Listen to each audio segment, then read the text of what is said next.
The permanent secretaries responsible for health in both countries met and made recommendations for discussion and adoption during Honorable Dr.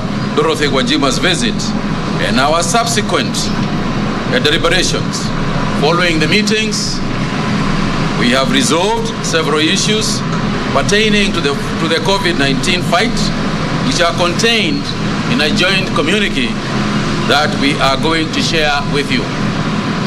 The areas we have tackled include cross-border issues that involve citizens of both countries, such as transport, COVID-19 testing, and validation systems for those leaving and entering both countries, among other issues.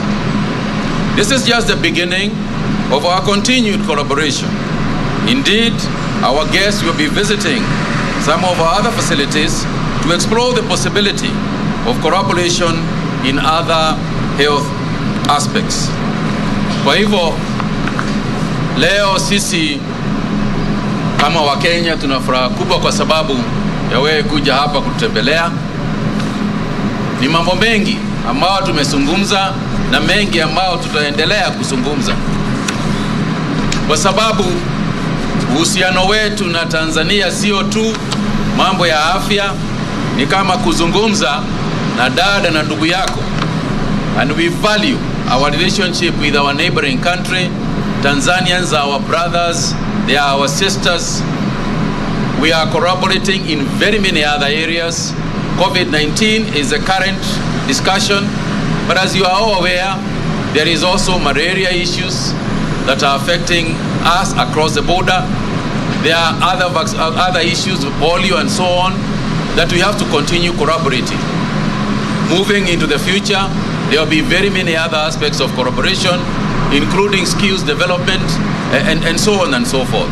So at this juncture, before I go any further, I want to take this opportunity to invite my sister to also say a few words, and then perhaps we can allow one or two questions.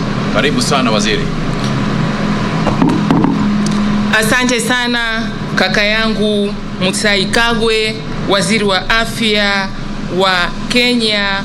Asante sana mheshimiwa balozi wetu uliyeko hapa unayewakilisha Tanzania nchini Kenya, ndugu yangu mheshimiwa Simbachawene, wataalamu wote wa wizara zetu za afya nchini Kenya na Tanzania, lakini bila kuwasahau marafiki zangu wapendwa sana wana habari. Amjambo? Mambo poa. Sasa hivi nitawapa certificate za Kiswahili A wote. Mmeiva. Mheshimiwa waziri wa afya wa Kenya, napenda kuchukua fursa hii kumshukuru Mwenyezi Mungu, kuwashukuru marais wetu wawili wa Jamhuri ya Muungano wa Tanzania, Mheshimiwa Samia Suluhu Hassan pamoja na rais wa Kenya Mheshimiwa Uhuru Kenyatta kwa maono yao kwamba walihitaji siku ya leo iwepo. Mungu awabariki sana. Siku ya leo imekuwepo kwa sababu Mungu alishaiweka akapitishia kwa marais wetu. Tumekuja hapa, mmetupokea vizuri, tumejisikia tuko nyumbani, tumewakagua, tukaona kwamba nyinyi rafiki zetu, ndugu zetu ambaye mlikuwa kwetu Tanzania, mmehamia huku mkaanza maisha, tumekuja kuwatembelea. Hongereni sana, kwa sababu amani na utulivu na upendo tuliouona hakika unatuthibitishia kwamba nyinyi ni ndugu zetu. Mheshimiwa waziri, umesema vizuri kwamba tatizo hili la ugonjwa wa COVID ni ajenda mojawapo iliyotuleta hapa, lakini tuna ajenda nyingi sana za afya ambazo inabidi tuendelee kuzitazama. Kwa hili la COVID umesema vizuri, ni tatizo la kidunia, tatizo la Afrika Mashariki na tatizo la nchi moja moja ambazo zinaishi pamoja. Lazima tuangalie namna gani halitatudhuru sana, maisha yaendelee, uchumi uendelee, ustawi wa jamii uendelee, kwa kuweka makubaliano yanayotufanya wote tuwe na amani kama watu tunaoishi kwenye eneo moja, kijiji kimoja cha dunia, Afrika au East Africa. Nipende kusema machache kwamba ugonjwa huu ambao umetufika Mungu hawezi kutuacha tukose suluhu ya kuudhibiti. Ametupitisha kwenye mengi, umetufundisha mengi, na viongozi wetu wanaendelea kutupa maono mengi. Sisi kazi yetu kama wenye dhamana za afya, kwa ushirikiano na wataalamu wetu wa nchi zote, ni to translate the visions of our leaders to become the reality. Hii ndio kazi iliyotuweka hapa. Umeongelea maneno hayo machache kuhusu maeneo ya mashirikiano ambayo tutaenda kuyatamka leo kama komunike ya kwetu sisi, hasa katika masuala ya cross borders initiatives. Hivi mtu akifika kwenye boda ya Kenya na Tanzania anatakiwa asisumbuliwe kwa lipi ambalo ameshalifanya alikotoka. This is an issue. Lakini je, huyu anayekuja na ndege za kimataifa na ile certificate kubwa ya PCR test iweje Tanzania iwe masaa 72 wakati Kenya ni masaa 96? Haina maana yoyote. Ni sisi wataalamu wa kuguide viongozi wetu ili tuweze kuharmonize wananchi wetu na wageni wetu waweze kufurahia kuwa katika nchi zetu. Lakini masuala mengine yote ya kupeana taarifa yamekaaje? Taarifa ikisoma Tanzania inasoma nini Kenya? Masuala ya kusaidiana, Kenya wameshafikia hapa kwenye shughuli hii, wana uzoefu huu. Lazima niende Marekani au Canada kujifunza au nijifunze Kenya? Wanatusaidiaje? Lakini masuala ya future, huu sio mwanzo na mwisho wa magonjwa. Magonjwa yataendelea kuwepo. Tunajifunza nini kutokea hapa? Wapi hatukufanya vizuri, tufanye vizuri sana. Kwa hiyo kwa haya sisi kwa pamoja tumepokea wito wa marais wetu. Sisi kwa pamoja tutatembea na wito wa marais wetu na maono ya marais wetu, na kwa kikao tulichofanya ndani, we have become a family very strong, solid, bold, and our spirits now have been very well united for future, and let us keep this so that we can make East Africa one, we can manage our problems, we can solve all our problems. We have enough solutions, experiences, we can exchange and make East Africa a friendly country for us and whoever comes to visit and live with us. With these few remarks, I thank you very much. Karibuni Tanzania, wanahabari, karibuni Tanzania, mje mtembee muone tunachofanya, na wakwetu watakuja kwenu. Asanteni sana na Mungu awabariki. Asanteni sana. Thank you all very much. Thank you very, very much, Waziri, for your very, very kind words. And indeed, what you have said is true. A new spirit of togetherness, a new wind of cooperation is there between our two countries. And given the spirit that our two presidents have established, we want to use it to ensure that we can use it for the benefit of our people, for better health of our people, and for better movement of our people and better trade for our people. So with those few remarks, we would like to take one or two questions, and our guests are now going to Kenyatta University to visit there, Kenyatta University Teaching and Referral Hospital, and therefore we'd like to give you an opportunity to ask one or two questions. Please identify yourself. Just one question.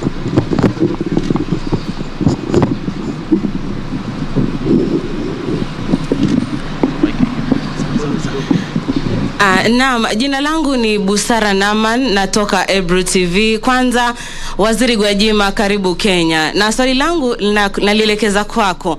Samahani, lakini umekuwa miongoni mwa viongozi nchini Tanzania ambao mlikuwa mnawasihi wakazi wajifukize katika jitihada za kukabiliana ama kujikinga dhidi ya COVID. Je, bado unaendelea na msimamo huo? Asante. Please state your name and media house. Okay. My name is Ben Kirira, K24 TV, and my question is directed to you, Waziri Mutahi Kagwe.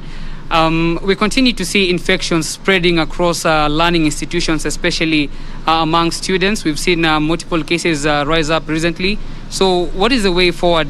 Are there any talks between the Ministry of Health and that of Education, of course, to mitigate this? Thank you. Helen Shikanda from Daily Nation. My question is to you, Waziri.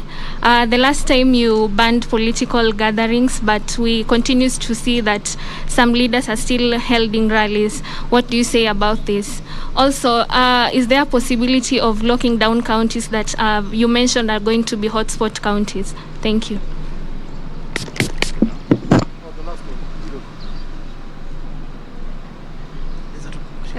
Okay. Zainab Mohammed, TV47. My question is directed to you, Bwana Waziri. Any update on the state of variants in the country, the Delta variant, and the role it's playing towards propagating the third wave? Yeah.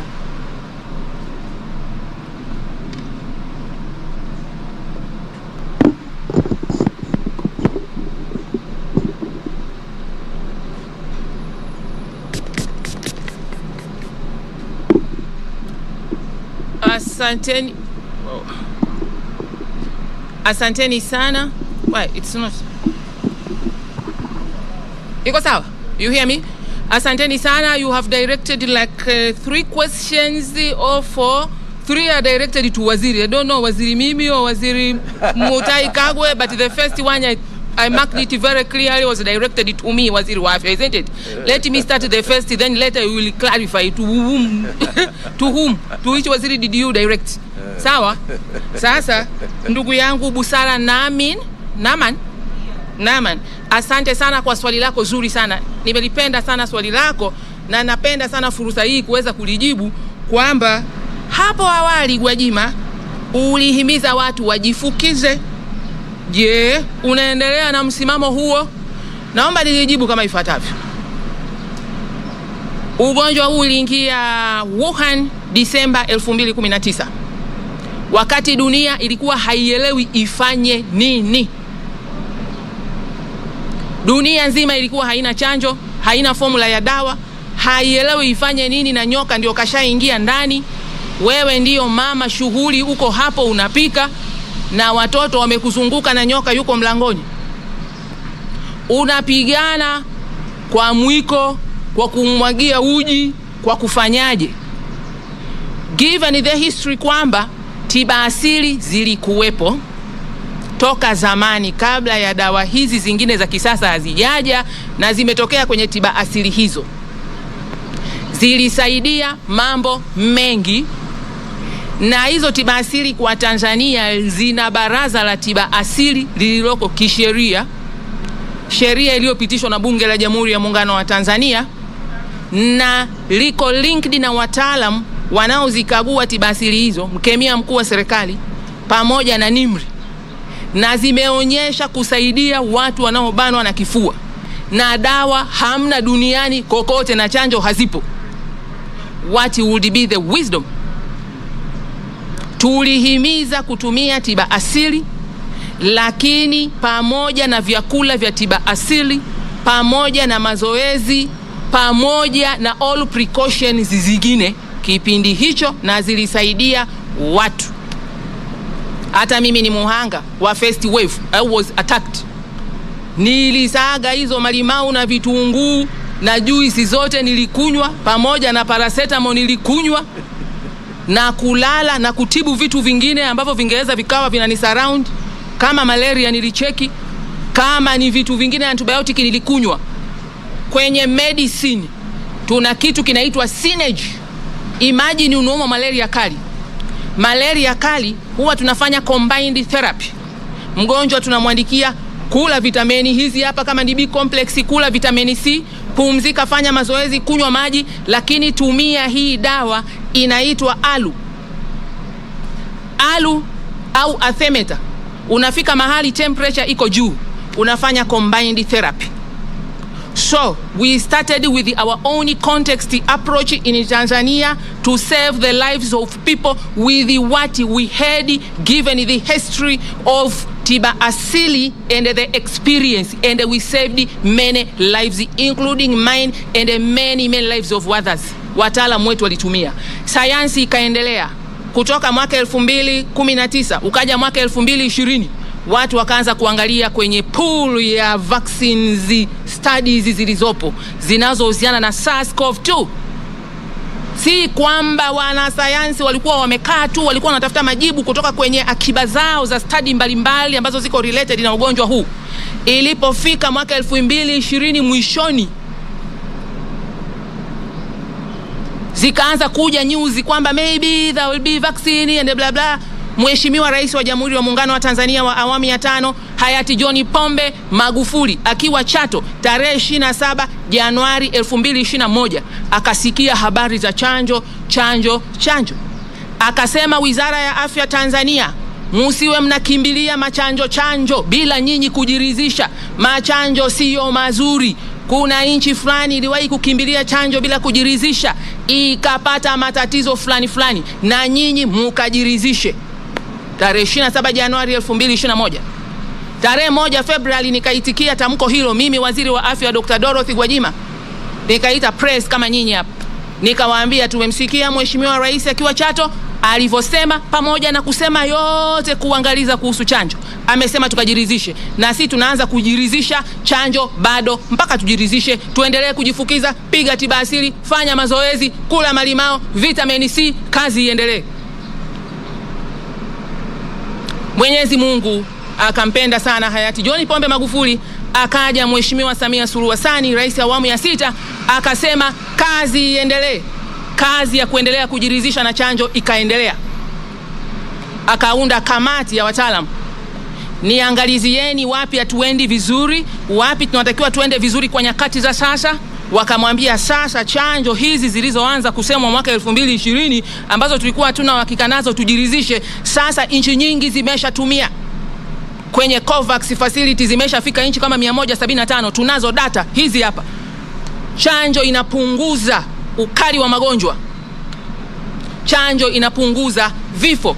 Data tunazo, tumereview, tumetimiza agano la kujiridhisha. Hivyo tunakushauri Mheshimiwa Rais, fikiria sasa kuanza kuingiza afua ya chanjo Tanzania. Afua ya chanjo tumeingiza kwa mwelekeo huo, kwa Mheshimiwa Rais kujichanja mwenyewe hadharani na sisi wasaidizi wake kujichanja, na sasa tunaendelea vizuri. Na tunasema kwamba kama unapotumia quinini IV high load kwenye severe malaria, unachomwa na artemether na unapewa na vitamin C na unaambiwa unywe maji mengi, unaambiwa upumzike. Hatujasema tulifanya dhambi kujifukiza, hatujasema tulifanya dhambi kula tiba asili. Tunasema hivi, kwa sababu tunafua ya chanjo sasa hivi, silaha hodari sana. Njoo pata chanjo yako, alafu ugonjwa ukikupata hautakuwa mkali, hautaenda kwenye vifo. Ukifa inatokea umekufa, kwa sababu hata wanaotibiwa kwa malaria wenye chanjo za TB na wenyewe nao wanakufa, inategemea na profile ya afya yako. Lakini tiba asili zinaendelea kusinergy vita vya huyo mdudu kwa kuongeza vitamini hizo C tulizokunywa, kujifukiza. Angalia condition yako pale. Muhimbili walishatoa na maelekezo ni mtu gani wa condition zipi can do that.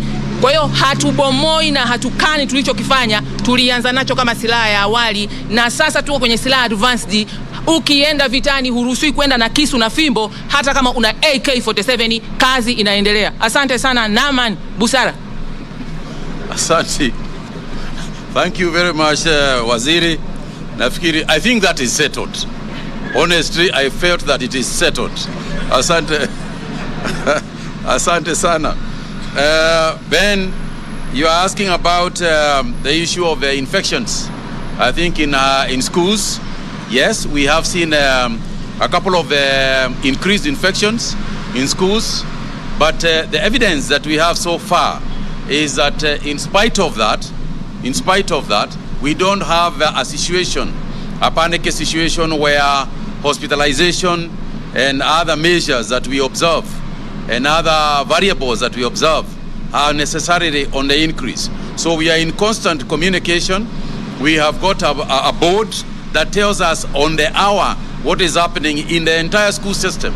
And of course, if we notice that anything is getting out of hand, then we have to take the necessary measures. But for now, as long as people can keep the measures that we have given, and especially this idea of all teachers being vaccinated, I have said, and I'll repeat, that the danger in schools is more to do with the teachers than to do with the students. Because essentially, when what we have observed is that the students are essentially asymptomatic. And the problem becomes when they pass it on to the teachers. So hopefully, the teachers will accept and agree that they all should be vaccinated. Workers in schools, workers in primary schools, secondary schools, and elsewhere should also be vaccinated. And they are frontline workers, and we have considered them as such. So in terms of vaccination, there is no shortage of vaccination for teachers. Let me just make it clear. There is no shortage of vaccination for teachers and other school workers. As long as they get vaccinated, then we can mitigate that particular factor in schools. Of course, but as I said, and I repeat, we will take all measures that are necessary as we continue to observe the situation. I also want to take this opportunity to say, yes, the infection rates in Kenya are now high. And it is important, it is very, very important for us to be honest with each other and continue to say that it is individual responsibility that we resolve this problem. It is not policing that is going to resolve the problem of infections. Transmissions come because you are next to another person. If you are on your own, if you stay on your own, if you work from home, as we have proposed, if you take the measures to protect yourself, you will not get infected.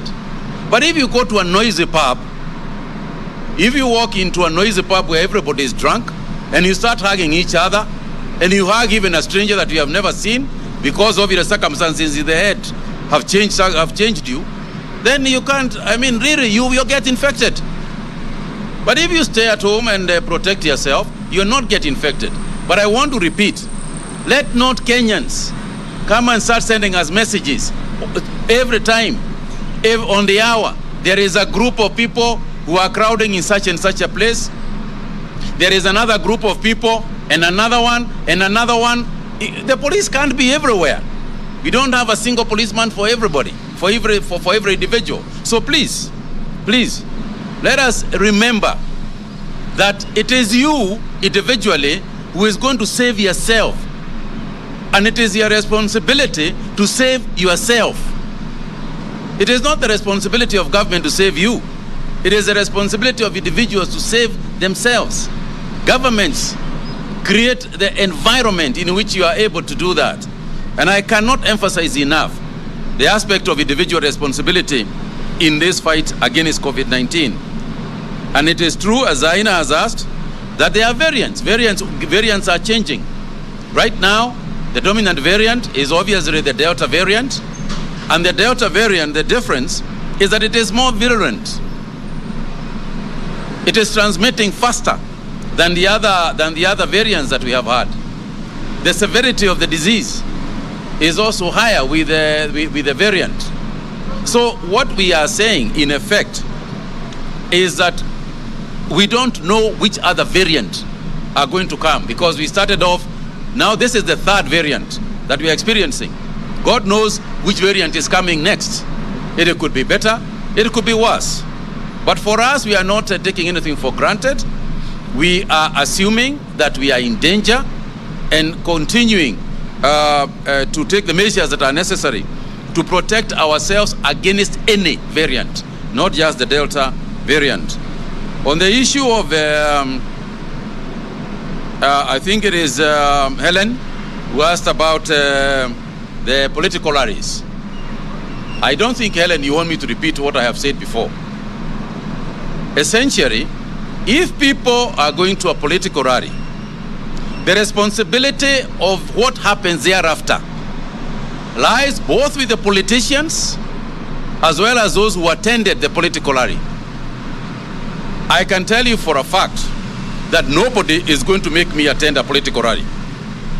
But over and above the political rally is also other gatherings. There are also the social gatherings. Very, very, very, very, very dangerous are funerals, because what is happening, and we have emphasized, within 72 hours, please, let's bury our loved ones. Let's not be forced. Let's not wait for enforcement on this issue, because you are talking about a very, it's humanity, it's human feelings. And we don't want to go into a funeral and start beating people up and sending people away who have attended the funeral. But we have also noticed people are attending funerals, and then following that funeral, then we attend their funerals. Unaenda mazishi, alafu ukiwa na afya mzuri, alafu a couple of days later tunakuja mazishi yako. Alafu wale wengine sasa wanafuata hiyo mazishi yako, pia tunaenda mazishi yao. Kwa hivyo mingi nimewasihi tu wa Kenya, kama mtu ameenda jameni, let's pray. This is a new normal. It's a new normal. We are very, very emotional people. We like to take care of our people. We like to attend funerals as a show of solidarity with those who are passed on. But this is a time when a show of solidarity through a telephone call, through other means, may serve the purpose. Because there is no point of showing solidarity by following the deceased. And this is happening all over the country.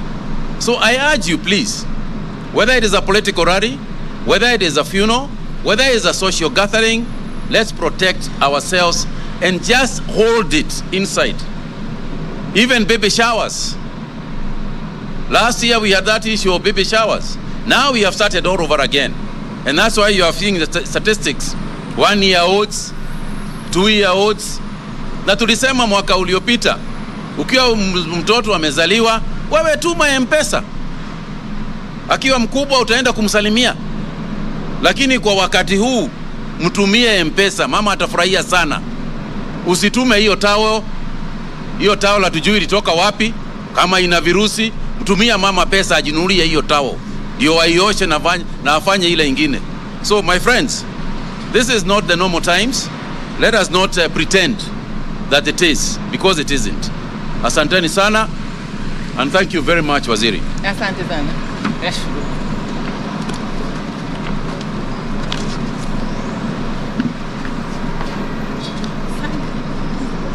Thank you. Thank you very much. Yeah. It was wonderful. Health ministers from Kenya and Uganda and Tanzania. Of course, reinforcing the fact that Kenyans and Tanzanians, we need to take care of ourselves. COVID is real. It is ravaging communities. And of course, the Tanzanian health minister, that is Dorothy Gwajima, urging Kenyans as well to take care of each other, and of course wear masks and exercise, take precautions, and of course wash our hands, because COVID is real. We are back in the studio. Our discussion this morning, of course, it has been disrupted by or interrupted by that very important briefing there by the two health ministers, but we'll continue here. We've been talking about the status or the state of real estate in Kenya after such a tough time caused by coronavirus, among other economic issues. And we've been talking to Madam Wanjama. She's the director of Store Homes Holding Limited. Thank you very much. Let's continue with this discussion. I mean, we were discussing how the sector has been impacted even before the sector could recover from the vagaries of 2007 elections. I mean, then 2020 came coronavirus, you know, demand went down. So far, banks are still demanding that you pay for the loan that you took. And on the other hand, the products are not moving as you would expect. And so this is a perfect storm for a subprime mortgage, right? That's correct. And many developers will tell you that this has been the worst period of their lives. We have two types of developers. There are those developers that borrow locally. So those are the ones that have been largely affected by this issue and the problem that we have. The ones that borrow, you know, from outside the country are largely protected, and we've seen what this has caused. So you'll find the foreign developers are able to lower their prices, and of course, you know, most people expect that everybody else will be able to lower their prices of their units. But what has happened is that the local developers, their product becomes more expensive. So the market is really skewed at this point to the advantage of the foreign developers as opposed to the local developers. Now the local developers are now struggling to restructure their financing, and the rates have changed. First of all, what was buffering us was the requirement that all loans were at the same level. Now the cap was removed, so the interest cap was removed. So the rates now are dependent on whatever the bank wants to charge. Yeah. So that has changed the game. So we were paying 13%. Now, depending on your on the way the bank looks at you and assesses you, the rate either can go higher or lower. Now, there were also other additional costs that were related to restructuring of the loans. So this includes facility fees.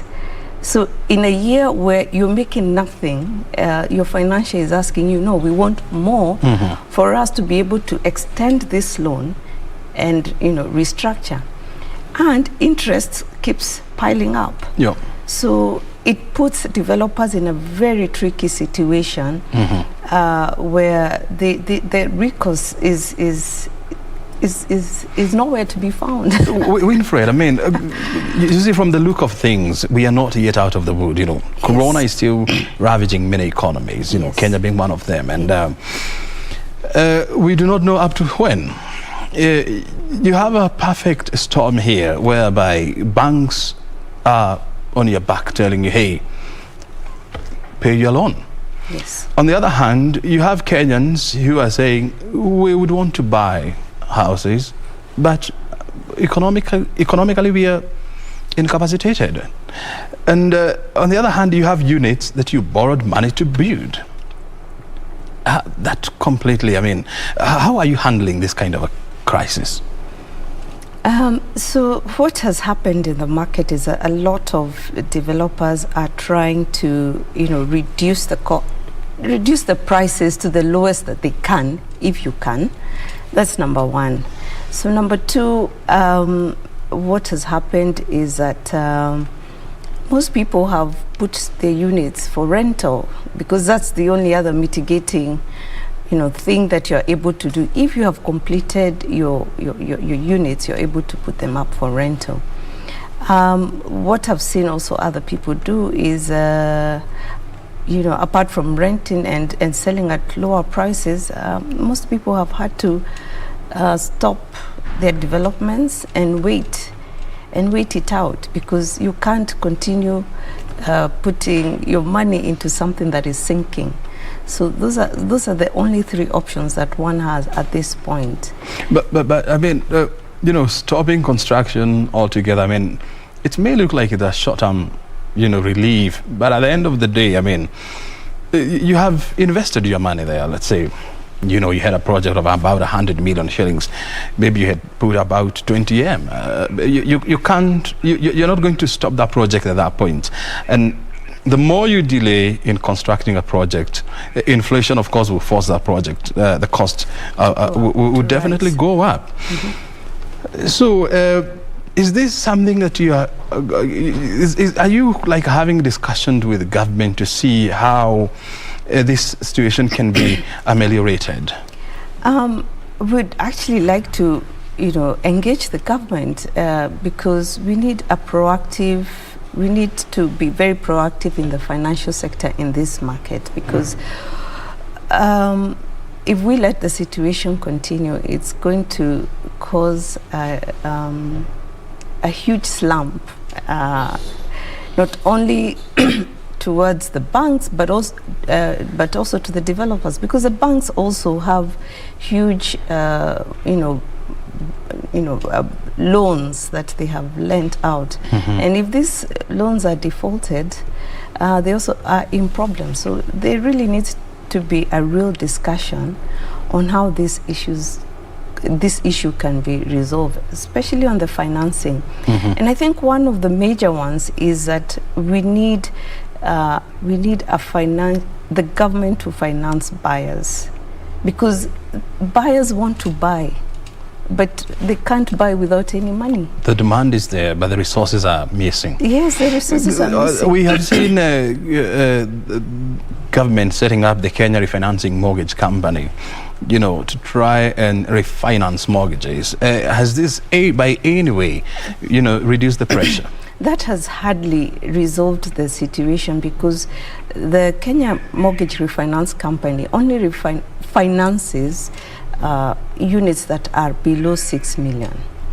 And it also is not an easy, most buyers are not able to access these funds. So we really need a more robust system which says, fine, if you want to borrow, we can give you money at this rate if you are credit worthy. It should be a very, very easy process. But borrowing in Kenya for mortgages is still a very complicated affair. We still have less than 25,000 mortgages in this country. It's laughable. It's a joke. Where else that should be the way that will help most Kenyans be able to own their homes. Mortgage should be easy and accessible to all. So if you make it such a difficult thing to obtain, you're simply saying that we're not serious about one of the agendas, affordable housing. That's not real. You see, you have a country whereby the demand for housing unit is about 500,000 units, every year. Yes. Every year. Last year it was 500,000 units. This year it's 500,000 units. Next year, and actually the numbers, keep on growing. On the other hand, you have developers stuck with units they cannot sell because Kenyans, despite the fact that they want to buy homes, they cannot because of their financial position. And we have also seen the government working on the Retirement Act, whereby now you can use part of your retirement pension, to purchase mortgage. Is this also going to deal with this situation somehow? That's also it's a very nice thing to say, but it's not operational, because number one, KRA is charging pensioners tax on that money. So there's a fight that is going on. Why should we be taxed for our savings? So if I'm going to remove my lifetime savings for the tax man to then go and tax that if I use it to purchase a house, I'm not going to do that. So it has become very, very, we're saying, please make this whole system very simple. Do not give us incentives to buy, and then with the other hand, remove them by putting so many other roadblocks in the way. So it has not been operationalized yet.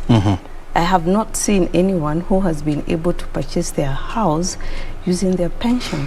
And a lot of people are asking those questions. They come to us, we've been told, so we've been trying to help people be able to use those funds, but it has not been operational. As a commercial law expert and a conveyancing expert, Winfred, is there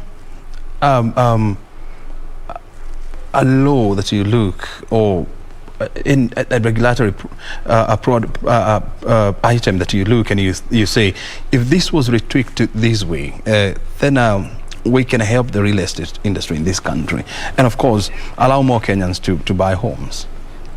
I think the law is a good thing to use, but I think the more important thing is the seriousness with which we want to effect this financing aspect, because I think that is where the crux of the matter is.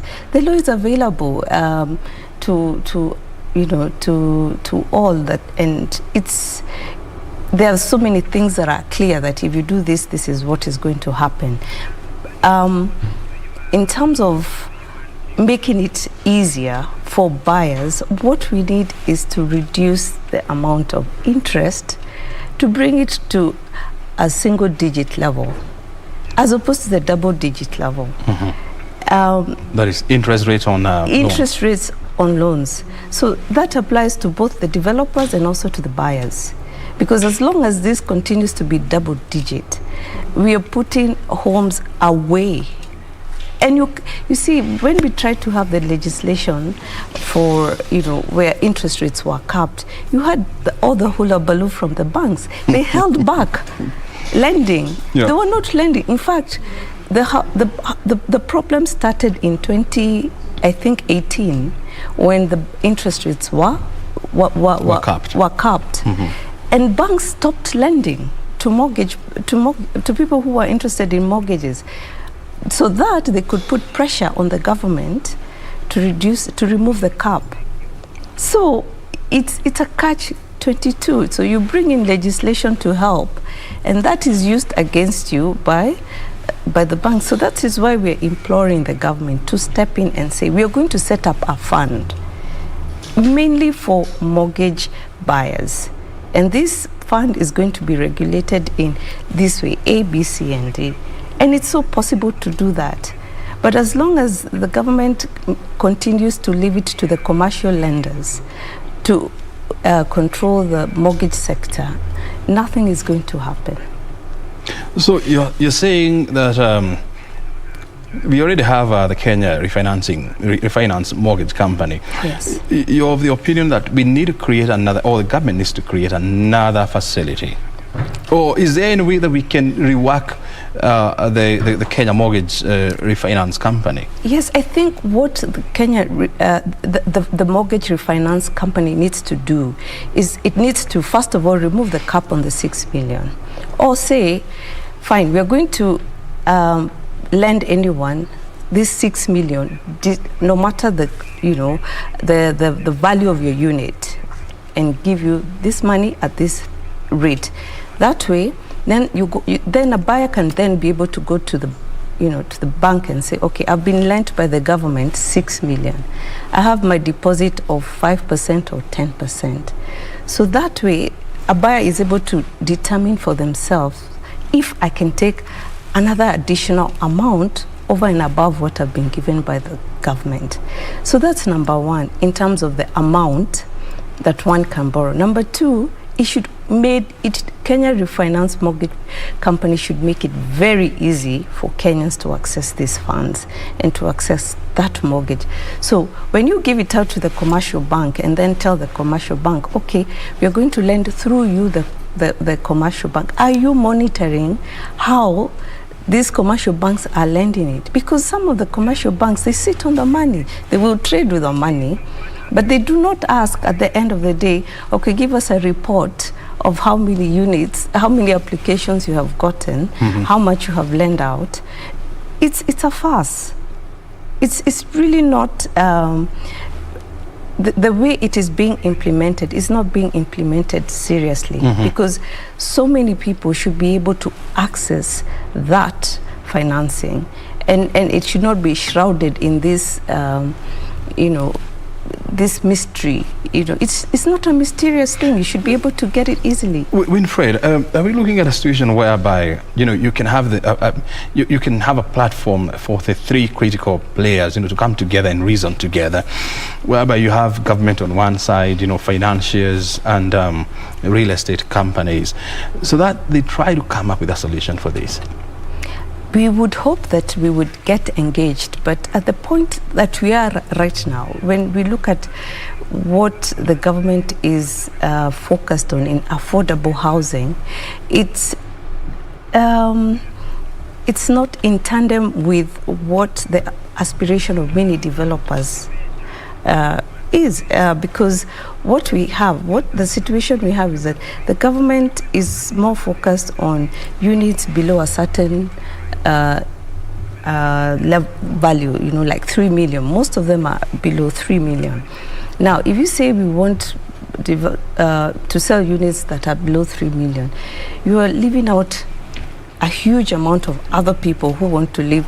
So I think it should be more of a collaborative thing, as opposed to, okay, this is just my agenda as a government, and we are not interested in this other sector. So I think the government should approach it more holistically. What do we need from the government? We need the government to provide infrastructure.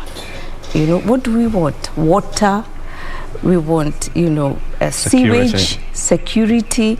Those are the things that we want the government to provide. Roads, accessibility to roads, so that even if when people are moving away from Nairobi and you're going outside Nairobi or to the peri-urban areas, they have roads, they have security, they have sewage. Sewage is such a huge issue to developers.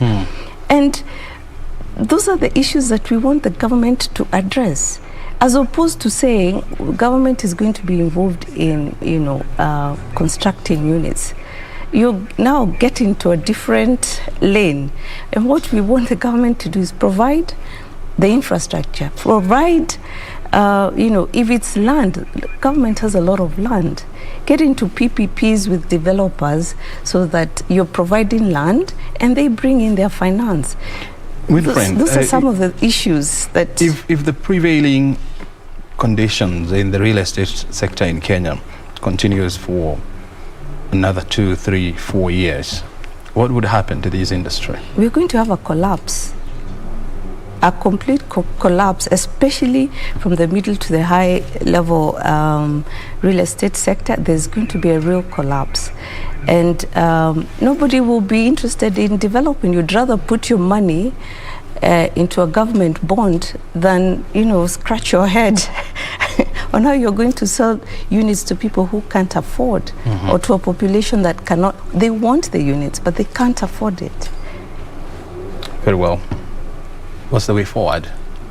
The way forward is, as you said, as you suggested, a lot of collaboration between government, between developers and financiers. There needs to be real discussions on how this is the issues that are facing the three players, because the government is also a big player in this. We need a lot of collaboration, and as well as the county governments, because I think we have the aspirations or what the government wants to do, and the county governments, they really are not in sync. So that needs to be synchronized so that we have a proper policy on what needs to be done. Good. Winfred, in the interest of time, we come to the end of this discussion this morning. Actually, it's afternoon now. Yes. Thank you for your insight. Appreciated your time. Thank you very much, and I'm glad you invited me to this interview. Winfred Wanjama is the director with Store Homes Holding Company, joining us here to help us understand what is the status of the real estate here in Kenya. Of course, we have heard it from her. It's quite tough. The going is tough, and it requires, the attention of all stakeholders, from government, developers to financiers, in a bid to come up with a solution to the challenge. Well, we've been here for the last 2 hours, and time now to give way to Tamarini, which is coming up next. My name is O'Brien. Thank you for your time. Have a good afternoon.